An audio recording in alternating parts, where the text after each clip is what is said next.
a bit of water retention, oh, like you see it automatically.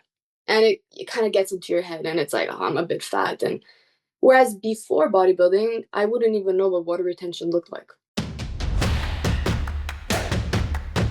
Welcome to the only place where real, raw, and vulnerable conversations happen with IFBB Bikini Pros to give you an inside look at their struggles, strategies, mindset, passions, and all of life beyond the stage. This podcast is made to inspire, motivate, and remind competitors and the average gym goer that even the most extreme lifestyles and elite athletes have their ups and downs. Thank you so much for tuning in today. I'm your host, Celeste Turk, and now it's time for the Confessions of a Bikini Pro podcast.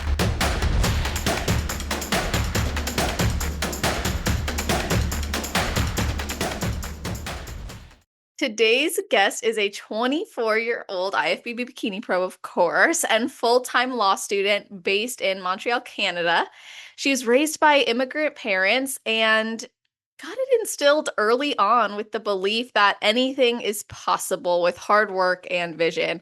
She discovered bodybuilding in August of 2022 and began competing less than a year later, placing third at her first regional show and second at her first national show. Then in 2024, she earned her pro card at her third show ever, making a huge milestone for her career just 2 years into the sport.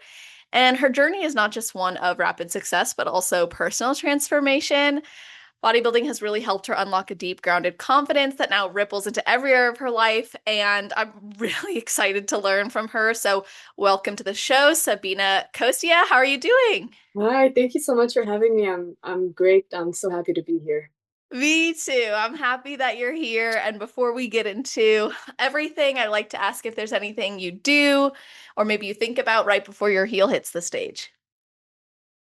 Good question. Honestly, I like to be in my zone. I don't like any kind of distraction and just have my headphones in um, and visualize myself on stage for me has helped me a lot, especially in when I would practice posing, but also towards the end, right before going on stage. It's very important for me to not cloud my mind with useless things and just focus on the present moment. And I mean, that helped me a lot to be where I am today.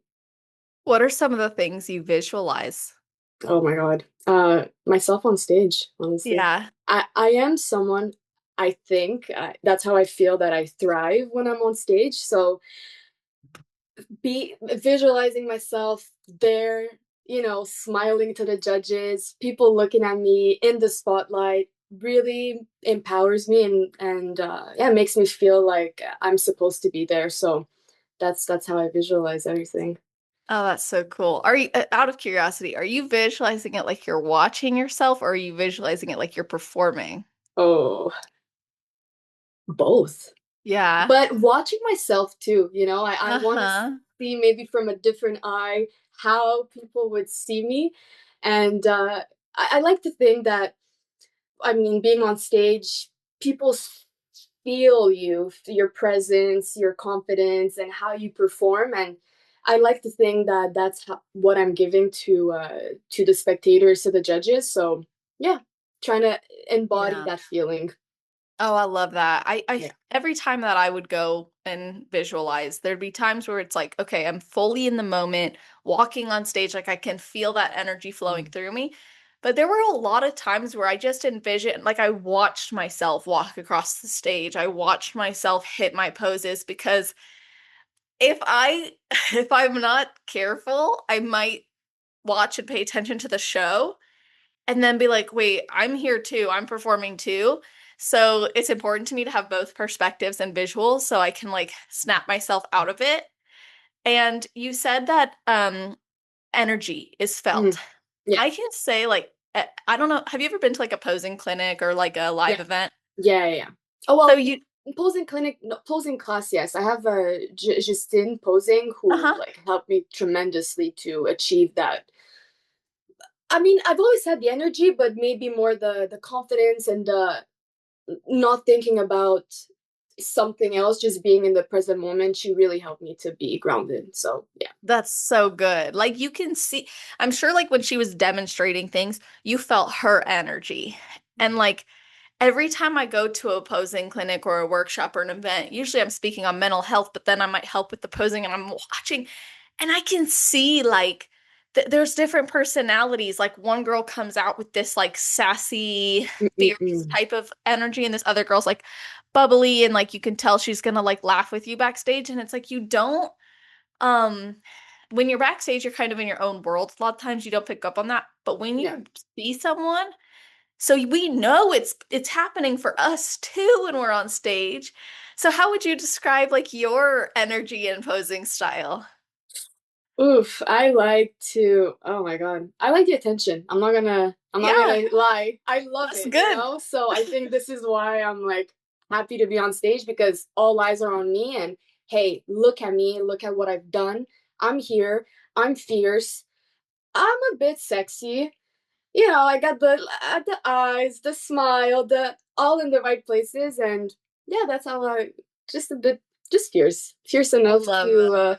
to like I don't know, make the judges fall in love or something like that. That's so awesome. And like we said earlier, like you started in 2022, but you hadn't even like in 2019, you had never even stepped in a gym, No, right? yeah. Oh my God, I stepped in the gym. My first time was after COVID in 2021. First time ever. I would Whoa. train during COVID. My parents built an at-home gym, and you know, I would do it here and there, and but never followed the plan. Never ate my protein intake. So yeah, first time in the gym was in 2021. Whoa. Yeah, yeah. But I was a sportive for throughout my childhood. I used to do a lot of Okay. swimming, so I already had like a build to myself, but not the muscle that's needed to bodybuild. Wow. So how did you go from that to like literally hearing about competing and committing to it? Because that's a big Mm. change to go from here Yeah, and there, I'll throw the weights around to like I'm training and I'm consistent and I have a plan and I that's what I do is progressively overload with that yeah, plan. yeah. You're right. It's definitely black and white. And I remember my first time ever hearing about bodybuilding and seeing how the girls would look. I was kind of judgmental. I was like, stripper heels. I wasn't really. Then it kind of got brought to me while I was training. Hey, you would be a good bodybuilder. My shoulders are wide, so people would come up to me and tell me that. And I was like, no, like never. I would never do it. And then I met my boyfriend, and he was into bodybuilding since a young age. He's helped me kind of, I don't know, just see what it is. Hmm. And I was like, okay, I'm down to try. I like to set goals for myself, and I think at that point in time, being in the gym and without a clear vision was kind of boring. So I wanted to do something more exciting and something that's worthwhile. And I saw Jeanette, she's my coach, and I went up to her and I said, "Hey, I'd like to try." Looked at me, she's like, "Heck yeah, we're doing it." And so it stuck with me, you know, like I can't even explain it to you. It really um yeah, it was when I started, it wasn't hard. First, like following a meal plan, following a training plan, it all was supernatural. And just achieving goals, for me, that was what really led me to bodybuilding, So being you were goal 18 driven. at the time, right? No, I was 21. Oh, 21 by then. Okay, okay. Yeah, I was Yeah, 21. still young. Yeah. Yeah. No, wait, 22. Something like that. Yeah, 23? because I don't even remember. 25, remember. I'm turning 25 at the end of July, so okay. yeah, 22, 23. Yeah, Yeah, that's like a big change. I mean, it yeah. really is. So when you finally decided, okay, yeah, like I'm gonna go up to her and say like I want to do this, had your vision of bikini competitors changed at that point, Oh or were yeah. you okay? Yeah, for sure. Oh, I wasn't, no, it was that judgmental voice in my head really was because I was unaware of the sport and the sacrifices and oh my God, just everything that goes in the mental fortitude, just everything, very Hmm. unaware. Um, and being in the gym, seeing other people train very hard, be shredded, uh, was the motivating factor to be like, okay, I want to try it and see for myself if I like it or not.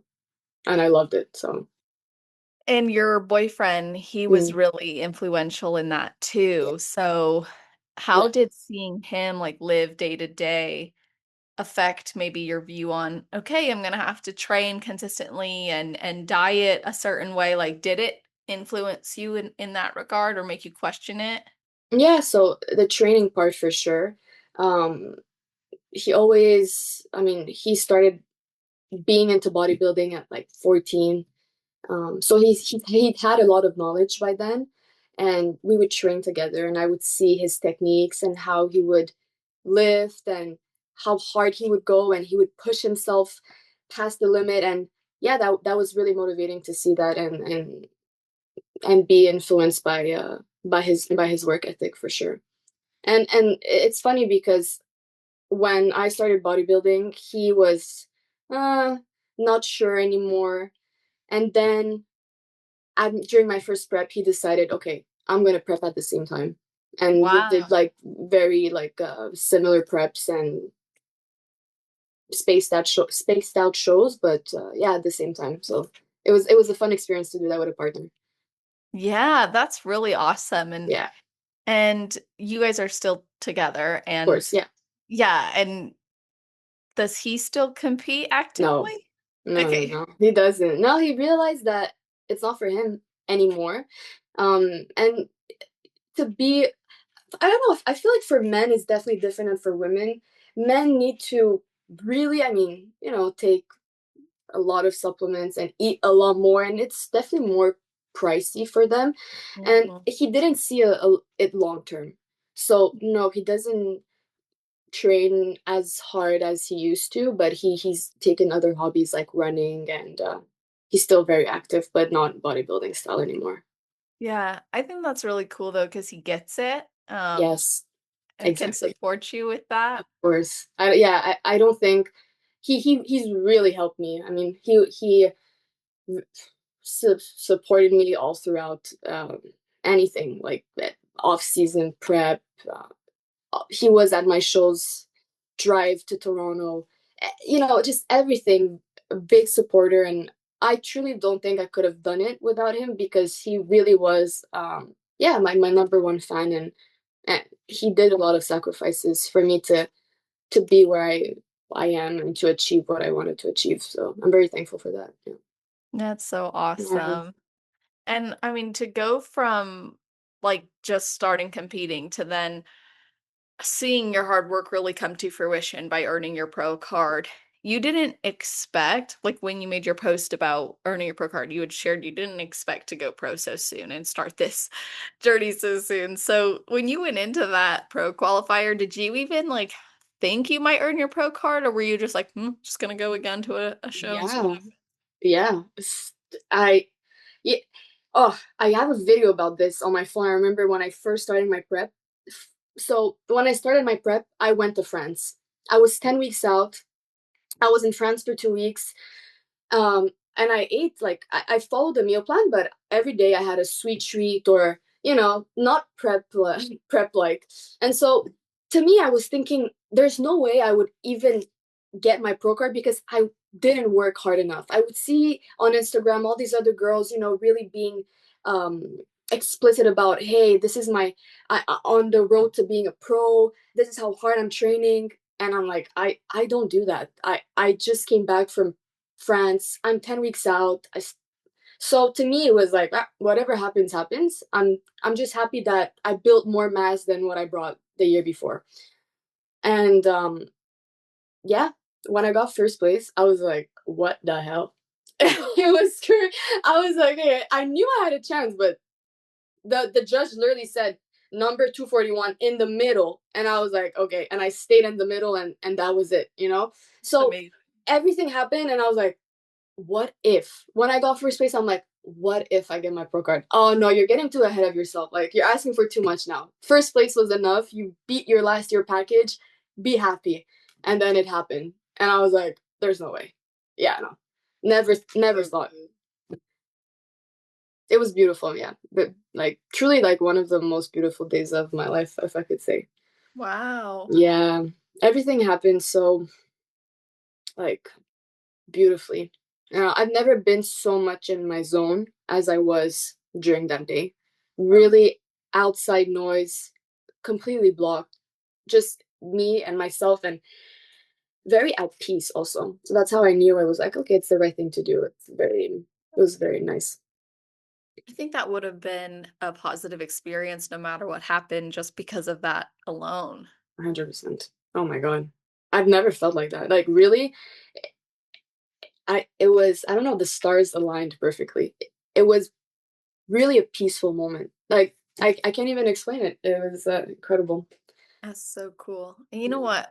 I think something that stood out to me about what you shared was Mm, you had seen what other people were posting yeah. and it created this thought in your head of like, well, I can't compete with that. Like I'm not working as hard, at least at that point, 11 weeks out, 12 weeks out. But the reason that stood out to me is because I remember when I very first competed, I was like annoyed that the girls who beat me were like like talking about cheating on their diet backstage. And I was like, Mm, I didn't miss a meal. I didn't and I that was like so humbling because I realized bodybuilding is not about when it comes to the judging, it's not about how you execute it every day. yeah. It is about the execution when it comes to your own personal fulfillment and satisfaction and knowing you followed through on your commitments and your standards for yourself. And that's also emphasis on why it's so important to actually choose a process that's going to work for you long term.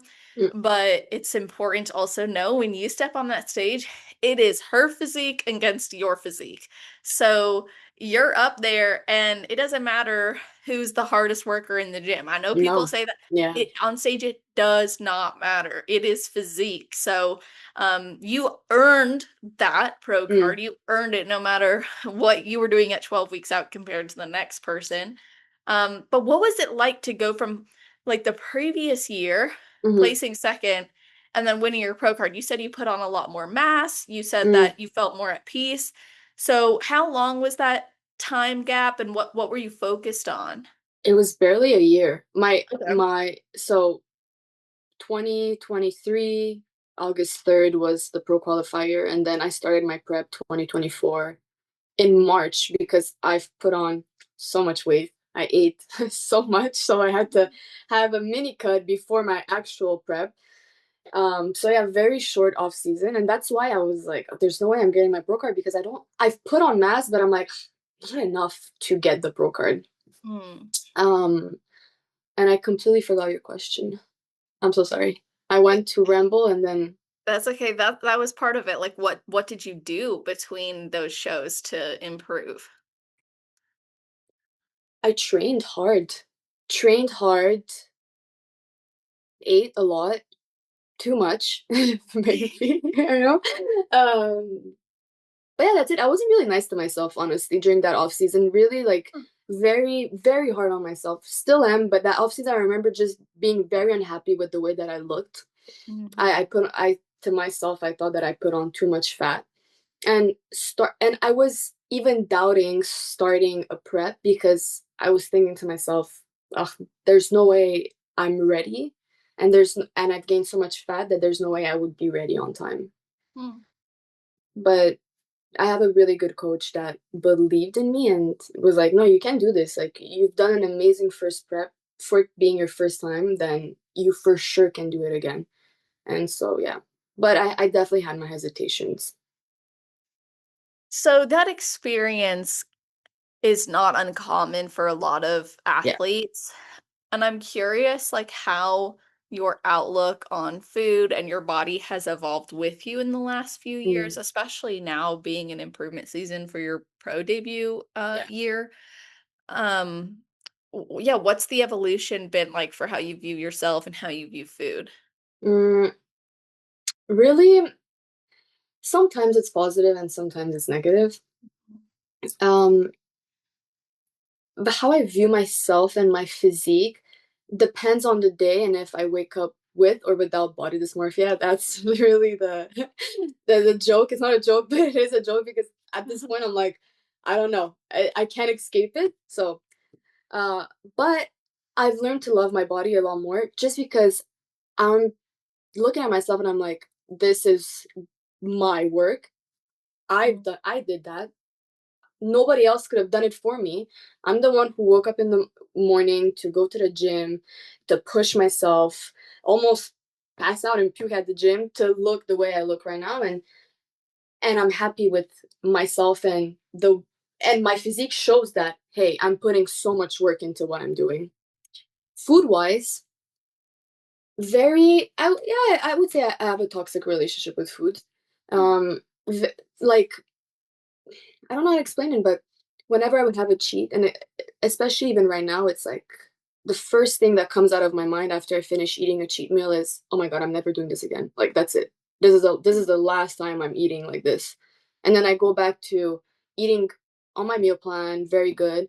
And then, oh, I'm gonna have another cheat. Okay, this is the last time. Very, very like negative Yeah. around bad food. So it's a work in progress. I don't, the thing that I'm proud of is that after my first show, I was binging a lot. I was eating whatever I could eat because I might not have it again. Now, if I have a bag of chips inside of me and in front of me, then I'm not going to finish the whole bag. I can control myself and put limits It's a because good I know thing. that tomorrow I can have it again. So, Good. yeah. Do you switch to like are you do you do macro approach all year or in improvement season? Like I count grams, Yeah. Do you like carbs, Yes, protein, that's what I was not wondering. calories. Yeah, yeah. So macros, yeah. Okay, cool. And something that you had reflected on in the beginning of the year that I think ties into this discussion on food relationship was that you had gone on vacation, and that can be very difficult for a lot of active Mhm. competitors.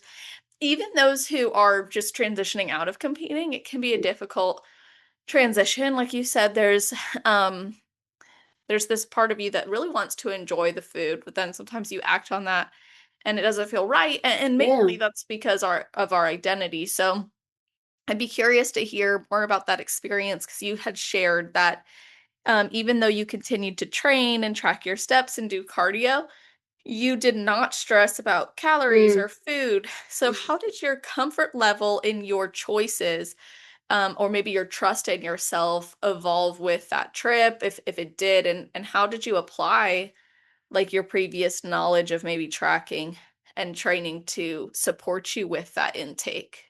Yeah. Um,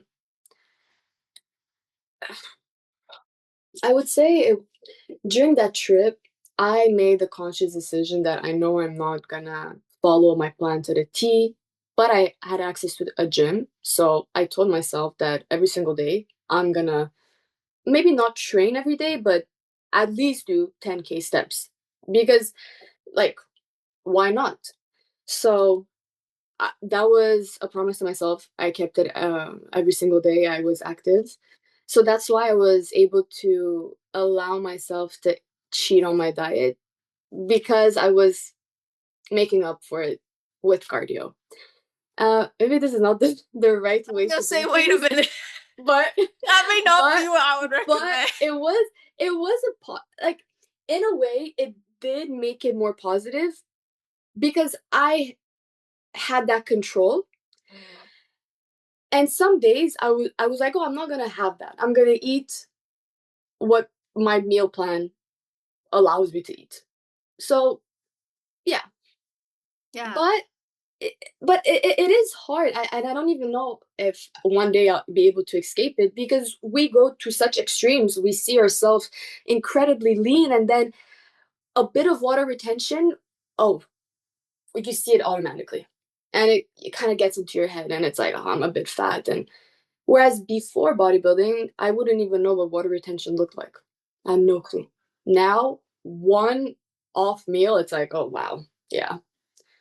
So And some of it's just in our head too. Some of it's just I made a decision that maybe I don't normally make or I'm uncomfortable with the fact that I made it and didn't plan to make it. And now I'm exactly, seeing my body differently. exactly. Everything is in our head, I think, and I'm Hmm. sure there are ways to work around, having a healthy relationship with food. And I'm actively trying to do that, but some days are harder. And I'm sure you can relate. Girl, you should do my food relationship series. I'm not trying to like self promote right here, right now, but like I think you would really actually like it and benefit from it. What is it? What is it, if you could explain it? So it's a 7-day coaching series that I made. It's on the psychology behind how we eat, what we eat, especially as competitors. So Mm, I built it with a video training, almost like a little mini workshop, and then a full step-by-step like PDF workbook that you'll apply it with. And you just explore your current relationship with and your ideal relationship with food. You go into like cravings, emotions, binge eating patterns. Like we cover a lot of things. no. Yeah, and my whole mission is to help people to make peace with food without sacrificing their physique goals because I was there. I know how that felt. And I was like, dang, like, am I just gonna have to quit competing in order to be able to Yeah. get through this? Like, is this gonna be how I think and act around food forever?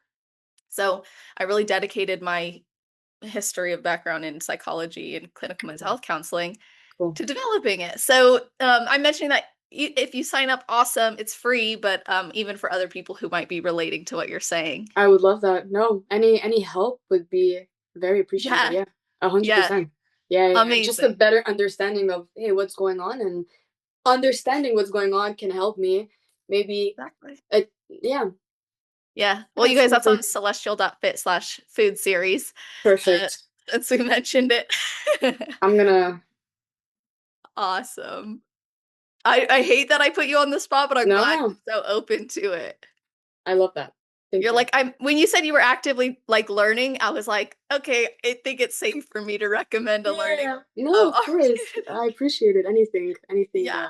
any Well, help. I appreciate you being open because this is another thing. Like, I don't think enough professionals will share that they Mm, struggle with this. They usually struggle in the dark or they think, well, I'm a pro, so I shouldn't have this difficulty anymore.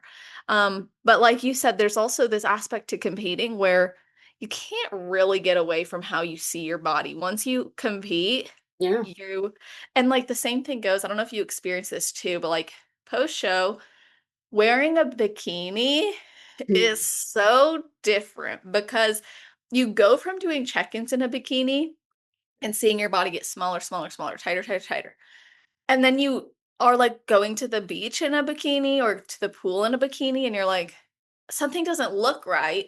It in reality, you look better than probably, I mean, you do look better than the majority of the population. yeah. But you see it as I don't look like I did the last time I was in a bikini. And that's when Mm, you're on stage or doing your prep, really. yeah. I don't know if you've felt that way Oh too. yeah, of course, for sure. Oh my God. S- And like you look at your fat rolls and your whatever, your Yep. extra fat on your stomach, and it's like, oof. I have to suck it in a bit, or yeah, of course, so many times, but um, I yeah, I don't know if it's I just think that because we chose a sport that's so body focused, body image, every single day it's like body, body, body. You wake up in the morning, oh, I don't have a big enough glutes. I don't have it. So there's like that voice in your head, your little personal critique that every single day, that's what's gonna happen. Your body, your body, your body. So it's just an emphasis and a focus on it that how do you come out of it? This is what the sport is. Critique your body. For I sure. like what I think it is. So yeah. Oh, 100%. And like when you get feedback about something with your physique, like for example, when I got feedback I needed to grow my shoulders, like I would just be so fixated on how do my shoulders look today? Are my shoulders looking bigger? Am I pushing hard? Are they getting a pump? Am I feeling this? Da, da, da, da, da, da, da. Nothing really else mattered. Mm, And as a bikini competitor, I've found with most of the women that I support, I'll do mm, this like body image check. And I ask them like, where do your eyes first go when you look in the mirror? mhm. And most of the times with bikini competitors, I hear waist, Yeah. shoulders, glutes. And it's just to your point. It's a it's a physique oriented mindset we carry every single day. And on top of that, every choice we make has a direct impact on it. So we Yeah. can't really get away from thinking, Yeah. how might this stressful event even, like, take food out of it, take what you wear out of it. A stressful event where, like, oh my gosh, it could affect my physique, or I didn't sleep enough. I'm gonna Sleep, have I was this. gonna say, literally that. Yeah. Yeah. Everything is You wake up connected. puffier. Like what? Yeah. Yeah. And it's crazy because we are wired to see that automatically on our body. Whereas other people that don't even do the sport, they're like, "What are you even talking about? It doesn't make sense." Sometimes I wish I could go back to that, Mm, if I could continue to do bodybuilding but not be hyper focused on my body. for sure. That would be amazing. Yeah, 100%. It's interesting. One of the questions I had for you, and maybe you've answered it already, but I'm still going to ask you, if you could put a warning label as well as a get excited label on competing, what would Mm. you notice that risk or warning label, and what would you notice like the best part? Best part is growth, like mental growth. Oh my god, really unlike any other. Prepping for a show really, oh my god, you learn so much about yourself and work so much on yourself without even wanting. It comes naturally. Warning label. Uh, I would I would say that the self critiquing that never stops. That for me, it's I would say the hardest thing to deal with. Yeah, no, I appreciate again your realness in this, and you've honestly like grown a lot, as you said, as Yeah, a woman, as a person. I think that is one of the best parts about competing. You grow inside and out. So right now you are also in law school, right? yeah. So how far along are you in that journey, and Oof. and what's that like? Just tell us about that. Yeah. Oh my god, I'm gonna start my last year in September. Whoa. Um, yeah, I'm excited. I'm excited to be over. But no, I love law school. It really like brought me so much knowledge on the world and also a lot of confidence in myself. But um, the balance of law school and bodybuilding is definitely extremely hard. They're both very extreme things. And law school, I'm gonna say I'm a really good student. I have a high GPA, so I really give a lot of myself to studying, to being in class, as much as I give myself to bodybuilding. So for some periods of time, this is literally what my life is about. Going to school, studying, training, going to school, studying, training, and at some point, yes, it is very hard to continuously do that and be able to sustain this kind of lifestyle for a long period of time. Sometimes I'm going to be like, I'm tired. I'm going to take a break, Mhm. not train, and just, but um, I have I have lot of dreams as to bodybuilding and becoming a lawyer, ideally where I would like to work. And sometimes I do question if the kind of law that I want to practice will fit with bodybuilding. And just because time wise, it's What very is the consuming to practice law, what's the type of law you wanna get in? business law. Okay. I want to get into business law. My dream is to work in big law. And yeah, I think a big part of bodybuilding, well, I don't know if it's gonna be there, but the decision hasn't been made yet. So I'm still very attached to bodybuilding, and I don't think I would let it go anytime sooner. Especially because right now I have a clear goal as to a potential pro date. It's like, oh, if I could drop everything and just do bodybuilding, and if bodybuilding paid me, I would do it in a heartbeat. Mhm. I think it's, yeah, beautiful. Well, Yeah. that's really amazing that you do it for free, right? Like, it's a And hobby. I still do it. Yeah, yeah, yeah. Yeah. Yeah. Like we all do it for free. Mhm. And we're Mhm. still, yeah, then it's something so special in there that and Yes. nothing else can bring, yeah. You have to really love it to be committed to this long term, because there's what I've noticed is there's sometimes judgment around like pursuing this sport. as an adult. It's like, well, it doesn't Jeez. pay you. And you're like, why does it have to? I agree. Oh my God. And I've had this conversation with so many people from my gym, right? Uh, Mhm. they like to share their opinion a lot, and whatever, that's fine. But everybody's like, bodybuilding is not worth it. Really, you should focus on being a lawyer. And yeah, I can agree, but also, but you don't know what it's like to Right. love bodybuilding and be good at it and actually see a future for yourself in there. Yep. And why can't you do both? I mean, I could argue, and I'm sure Yeah, you too, that bodybuilding has actually helped your progression in law yeah, school. Like 100%. discipline, focus, keeping yourself hydrated, health. I mean, like, I don't know if in law school they did this in clinical mental health counseling. Like in my degree, they were like self-care. And I'm like, y'all, my lifestyle is self-care. Yes. Yeah, You yeah, too? 100%. Mental health, big thing in law school, big, big thing. Really, like for students, it's hard to keep a good mental health in high school. In I know what you university. Yeah. meant. In law school, what the hell? Yeah. And But a lot of people don't train because they don't have the time. A lot of people. So when they hear I'm a bodybuilder, like, you have the time to do that? I'm like, yeah, yeah. If it's my lifestyle, so yeah, I'm gonna do that. I would be lost without it. Like, imagine not training and just studying, sitting on your ass every day. Oh my God. Yeah. No, Yeah. I can't. I cannot imagine. I Yeah. only this year, 2025 was the only year I competed while not being a full-time student. It was a different experience. Okay. Created other responsibilities for myself. Like I got married. I have a stepson now. Like there's other things, that came along.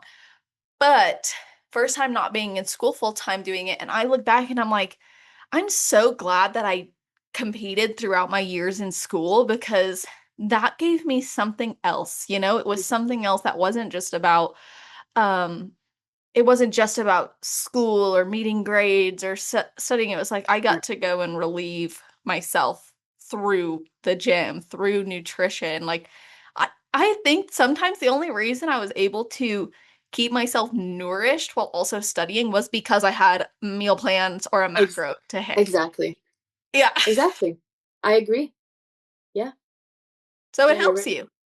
It really does. Really, really does. So I'm excited to not be in school and compete. I think that's a different ball game. I'm sure it was fun, right? Yeah, it was fun. It was good. It was just different. Part of me actually I think I got a lot more sleep.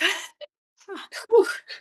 I actually was like, "Oh, this is what it feels like to Oh. sleep on prep. Wow. I Yeah. didn't Oh wow.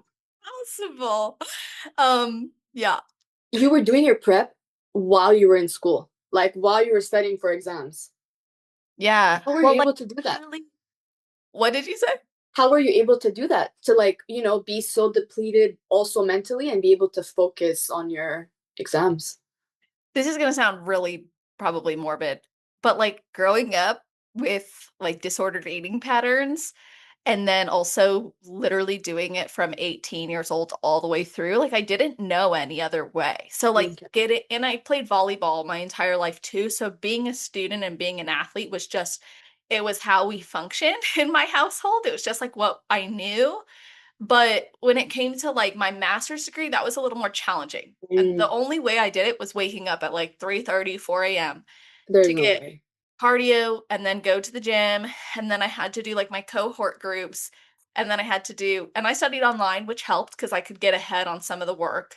Yeah. And then um, I think it was a week before I went to Pittsburgh, the North American show in 2022. I think that was September. Yeah, it was like a month or a couple weeks before that I actually got certified as a national certified counselor. I took the national exam, and I was like, and I took that early, and I'm not even kidding you, Sabina. Part of me was like, I should not take this exam. Like, I don't know how I'm studying for this. Well, also, like that's also the same time as doing finals, the same time as doing your Oh my God. yeah, your Oh my God. your like last like social Oh yeah. cultural like pieces as well. So it was a lot. And you're doing your internship too. Do you have an internship as part of your I do last? have an internship. Yeah. Okay, Yeah. so you'll get to feel that. I have several internships. So. Yeah. Oh no. Oh, wow. That That's gonna be, sounds but it's like it's this, you just do it, right? Like, That's what I'm thinking, yeah. yeah, If you'll just you're do it, choosing to do whatever you're doing right now, you've chose it. You can right? back out of it, but the fact that you're still doing it, then yeah, you're doing anything you can to achieve that. That's great. That's beautiful. Exactly. Yeah. Yeah. So I'm not gonna skirt past what you said earlier, which was that you've got big dreams in bodybuilding too. So what are your goals? Oh my God. I do want to make it to the Olympia, you know? Yeah. Yeah, say it. Uh, and recently in my gym, in front of the cardio machines, they put this huge poster, like wooden poster of Laura Lee at the Olympia last year, right in front of the You go cardio to a machine. bodybuilding gym? I do. Okay. It's called Monster Gym. And oh yeah, beautiful. Like I look at that when I do my cardio and I'm like, I visualize it, you know? I see myself, I'm like, one day I'm gonna make it. So yeah, that would be a dream come true. Not even to place, just to be there and be able to compete, Hey, Canada's turned out a couple Miss Bikini Olympias and Miss Bikini Internationals. right? Yeah. So Yeah. it's not impossible. I think Canada's structure for earning your pro card actually sets Canadian athletes up for really great success in this sport because it's already so competitive there. Very. Yeah. The Yeah. chances to win your pro card are lower, basically. In Canada, Hmm. we have I think one natural pro qualifier. One Yeah, natural pro qualifier that per year. That's it. So yeah, the chances are like I don't even know the math, but very low. very. And isn't it the Yeah, overall winner? exactly. The Yeah. overall winner. Not you don't even exactly. It's not even per class. It's the overall winner. Uh-huh. Yeah. So Whereas here we've got a good amount, like at least every quarter, sometimes multiple in a quarter. Then they just added another one with the Pittsburgh Natural Pro Qualifier, which I competed in, and that was only the top two in overall win. But oh, the classes were so competitive and big. Like I was actually surprised that they only did the top two in the overall. And I always think that about Canada too. I'm like, you all have a lot of competitors now. It's not like Canada's just so like much. doesn't have competitors. It's like you guys are really having to battle it out. Yeah. Very and the girls are beautiful. Really like oh physique, glutes, oh like really great girls. Yeah. I follow them on Instagram and I'm like, wow. I think if I competed against you last year, I don't know what would have happened. That's awesome. I love that. Yeah. So, yeah, let's talk about just like confidence in general. Like, is there anything that bodybuilding has given you more confidence to pursue or do, whether it's like in family or in relationship or in other dreams or interests? Yeah, of course. I mean, I um seeing how much I've achieved in such little time and with the hard work that I've put in really gives me the confidence that I can dream big and I can make it happen and I am really confident that I can make it happen. I'm someone who works really hard, law school, like the gym, anything, very high achievers. So for me, it's like I can't be mediocre, otherwise I don't feel good. And so seeing that I was able to achieve that, really, I'm like, okay, I can literally do anything I want. And if I set my mind to it and I work hard, then I'm confident that I'll be there. So yeah, that's a big thing that bodybuilding has brought me. And just overall, seeing myself from an outside perspective, Hmm. that I'm being able to push myself every single day with maybe not the same intensity all the time, but yeah, being able to be my own personal cheerleader and yeah, just continuously grow, not be static in the same place all the time, and just seeing the evolution of who I am really gives me confidence that yeah, I can dream and then I can achieve them. Oh my gosh, can you? You totally are and have, like you said, you've got this evidence of that being true. Yeah. And hearing you talk, like, it gets me excited. It makes me want to do more. So I know you're probably inspiring so many people too who are listening to this. Like, I'm just feeling this energy in me of like, I'm gonna knock out my to-do list. I'm really like, I'm ready. Um, so I appreciate that. And something you said also was the intensity can look different on different days Mm, or depending on the days. So how do you like because of that, how do you know when you're pushing yourself? that's a good question. Oh my God. Yeah, that's a really good question. Um, in the gym or in life, or both. That's a good yeah, how about both? In the gym, it's really like I finish my workout and I get home and I'm dead. I can't even do anything else but just lay on my bed. And then I guess I'll start just reading a bit and working a bit.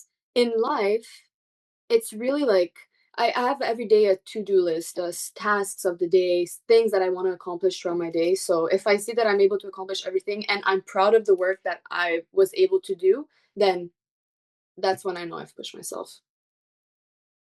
And yeah, I mean, but it all comes in cycles. I guess sometimes, some days, some periods of time, I push myself less because I have less to do. Sometimes I push myself the most because I have a lot of things on my plate and I want to achieve them all. So it depends. That's a really good point. Yeah, there's like some days where you really don't have any other option too. You're like, everything has to be done by Yeah, today. yeah. Otherwise, it won't get Uh, done, or it's gonna be late, or I'm gonna miss out on this deadline, or I'm not gonna be able to do XYZ tomorrow. Um, and so you have to almost be rigid in your commitments, but yeah. somewhat loose enough on the days where you do have space. This was, like, really difficult for me as, like yourself, a very high achiever. The days that I did have space, I had to be like, "You don't have to fill it. You don't Oh, have to fill it. You can rest." but also resting is like, it doesn't feel good. Am I supposed to watch TV right now? Oh, it's never, yeah. Yeah. It's a Yeah. curse. It's a blessing, but a curse for sure. Oh, yeah. I think all of, like, our greatest strengths double as our weaknesses or our Achilles heel. That's true. So you've had these values instilled even from a young age, Yeah. being raised by immigrant parents. So I want to hear how that has maybe Mm. influenced your drive, your outlook on life, and your commitment to follow through on these goals for yourself.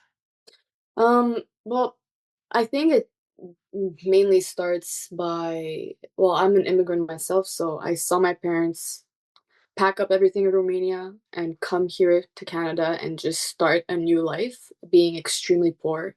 Um, and my dad going away for months in row to timber in the woods and just bring money home. My mom going back to school. So just seeing how they were able to build a life for themselves and for me and take that risk.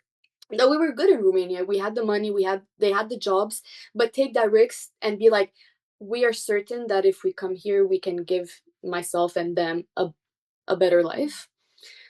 So primarily that I'd say, I think they took a big risk and they were able to succeed uh, beautifully, and they give me everything that I want and the kind of support that like any parents, any kid would want.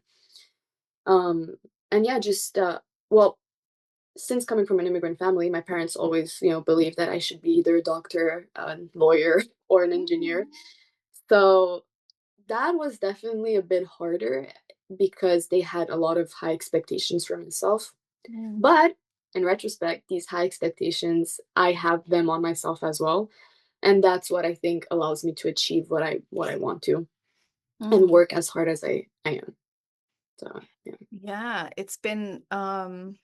it's almost as though witnessing risk taking even when it wasn't totally necessary, right? Yeah. Like, you Yeah. could have stayed comfortable there or could have been there, but the choice to change life and potentially have something, better and Mm, an improved version, it was worth the risk. So you saw that payoff, you saw mm. the impact of hard work. Um, I'm curious, how old were you when you moved to I Canada? was 5, Okay, so you probably don't remember Romania that much. barely. Yeah. Okay. Pictures and but I went back. I went back when I was older. What do you say, like, how would you describe the main difference between Romania and Canada? Very close-minded country. Really? Yeah, yeah, close-minded, yeah, very. And I would say a bit on the poorer side for sure. Mhm. And a lot of just a lot of corruption, a lot of the government sucks, just a lot of things. And from the past of Romania with through communism still is felt to this day. So Yeah. yeah, big difference. And my parents, they barely go back. So Huh. they don't even have an attachment to that country really. I don't How did even have they it. choose Canada instead of like the United States, for example? I think there was a program, a certain program that attached them to Quebec. So they went through that. And it was something like a lottery ticket. That's what it was called. So they would just submit their names in their file, and the lottery chose, and it was on them within a Wow. year. So yeah, It's really amazing how just something like that can change the entire trajectory of their life and it changed the trajectory of yours. yeah, yeah, yeah. That's a good point. Yeah, I wonder if I you'd be a bodybuilder in Romania I right now. was just thinking that, but you know that Romania has a big scene for bodybuilders. I know, that's why I'm like, I wonder. So yeah, I have a friend who got her pro card competing in Romania. So for me, it's like, oh, maybe, but Yeah. yeah. Do you, I haven't looked at like the scorecards or anything. Do you put, wait, because you haven't had to. When you're a pro, are you going to say that you're representing Canada or representing Romania? Oh, I'm gonna say representing Canada. Yeah. Yeah, You're like, for I'm sure. Canadian. Yeah, yeah, I'm Canadian. I mean, I am. So yeah, but it would have been a, yeah, it would have. I've thought of it, but I think Canada makes more sense. Yeah, Yeah. interesting. Yeah. I always find that so like fun. Actually, I think of Maria Costa. She isn't from here, but she puts like North Carolina as where she represents because this is her family. This is like her home, like she says. So I think that's a really beautiful thing when Mm, you feel like you found where you're from in some ways. that's true. Yeah. Yeah. Yeah, you're right. Yeah. So speaking of pro debut, Yeah. what was your feedback and how are you working to deliver on that feedback? So the feedback was very simple. The judge said overall growth. She just has to grow. So that's good, you know. Yeah. The symmetry is there. Everything is perfect. I just have to put on muscle. Which, if you look at these pro girls, they are humongous, and Yeah. I'm concerned. But okay, you know. So yeah, that and yeah, I'm just working hella hard. Yeah, I was actually Very. gonna ask you like what you think of the trajectory of the bikini division now. I'm nervous. I'm not gonna Mhm. lie. I'm very nervous. For you or These for the division? myself and for the division, like Okay. seeing the growth that I have to do. Yeah, and seeing how big they are, I'm like, wow. I wonder how is it ever gonna stop? Because yeah, I mean, I hope it will, but yeah, I don't know. I just know that I have a lot of work to do. And also, I've only been competing for 3 years versus these girls who have been competing for 10, 15 years. Like, who am I to compare myself to them? But if I want to place well, I'd like to know that, hey, I might have a chance. But going up against these girls for sure. For sure, it's definitely nerve-wracking. Yeah, well, I do hope that the growth stops in the bikini Yeah. division. I'll speak frankly because part of me worries that it won't because of the introduction of the fit model division. Yeah. I'm partially worried they're going to just let bikini grow a little bit more and then fit model will potentially grow just a little bit more and then they'll be potentially like done. But like it's kind of it's made that target very difficult for athletes to hit to the point where like it was part of the reason why I was ready to step away from the sport because I was like bikini's just not what it was. I still love it, don't get me wrong. Yeah. Like I love watching it. Like I mean, look, I do this podcast. I think that's amazing. I Yeah. love and respect all the women in it. So it's just the criteria seems I love the criteria, but then I'm like, it's just such, how do we have the same criteria, but a different representation of it? Do you know what I mean? Yeah, yeah, Like, I don't yeah. understand that. I don't get it either. And then for I mean, I think it was this year in March, April, a bit of May, I was genuinely thinking I'm never gonna compete again because I was looking at these girls and I was like, Mhm. what the hell? Like, how? How? You know? Right? It's scary. No, it really is. And sometimes you wonder, do I want to be this big? Exactly. Yeah, Well, yeah. because like in order to get to be that muscular on stage, like Mm, the improvement seasons you've got to go through in order to get to that point. very And drastic. when you meet like pros in person, you're like, oh, they're petite, they're tight, they're tight. I was like, yeah, because they're very dense and they're like these, Yes. they're just these dense balls, but like their shoulders. And you already looked like that when you won your pro card. So now you're adding Yeah, on top of that, thank you. maybe like if you're thinking muscle all over 5 pounds, that's a lot. That's a lot. Maybe even more. I don't know. Yeah. Yeah, no, my coach is definitely pushing. We're Yeah. definitely going. Yeah, yeah. That's awesome. I can't wait to see what you bring Me though. too. Me too. I'm very, very excited. I'm Yeah. very excited, like, oh yeah. To have a show date in mind is definitely gives me, I don't know, a certain excitement and very excited to prep again. It's my favorite part. So When does yeah. prep start if you're willing to share? Yeah, so I'm thinking of doing the Toronto Super Pro Okay. in June. I think like this year was the 26th. I'm not sure. 26th. Uh-huh. So I don't know. Prep would start March, Awesome. a bit before end of Very February. good. Yeah, That's exciting. I'm I'm really, looking really forward to it. eager. Yeah, Yeah, I can't wait to see what you've been building. And obviously, you are doing great work outside of thank competing you. as well to be so proud of. And I'm grateful for everything we've talked about today. Is there anything I didn't ask you that you wish I would have? I I don't think so. I think for me, I've said my part, and you've asked the right questions, and I really appreciate that you went in such a great depth. Yeah. Thank you. Well, I'm glad. And before we wrap up, I'll get your best advice. So, what is your best advice for? You're like, girl, I thought we were done with the Oh no, quiz. I know. Whenever I put best in front of it, I feel like that was a mistake because it no, feels it's good. professional. It's just, do I even have one? I don't know. What is your best advice for someone who's never competed before but wants to? And then your best advice for someone who's on their road to pro. Oh my god.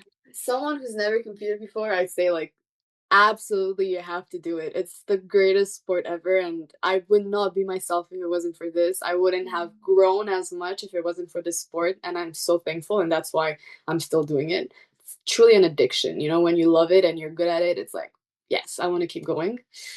For someone who's going to turn pro, I don't know. It's I have a hard time sometimes being like, "Oh, I'm a pro bodybuilder," because I still relate to non-pros. Like I still think I'm that person. I just have a certain title. So I would say don't lose yourself in the process of pro. It's not the pro card that matters. It's the process of going through it. And even if you don't get the pro card, that's fine. One day you're gonna get it. So yeah, don't lose yourself. Really important to just love the sport for what it is and not for the pro card. I really like that a lot. I like that perspective. I think that's a great piece of advice in anything Thank being you. pursued. So, Yeah. that said, how can people follow your journey and connect with you? Instagram, sab_IFBB Pro. And that's pretty much it for now. I don't know. I might do something else maybe when prep starts, but we'll see. All right. Well, Yeah. that's even more inspiration for people to follow you so Yeah. they can watch this space and see what comes out of it. So we'll put your information in the show notes page. You guys, that's always on celestial.fit/podcast.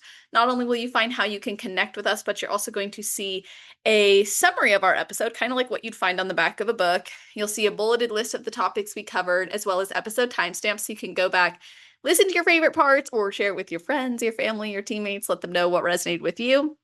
And of course, tag us as you listen or after you listen. Let us know what resonated with you, or reach out to us. It means a lot to the athletes. I mean, what's really cool about this show is a lot of you listening will probably be on the show one day. So Yeah. imagine like getting a reach out from someone else in the future.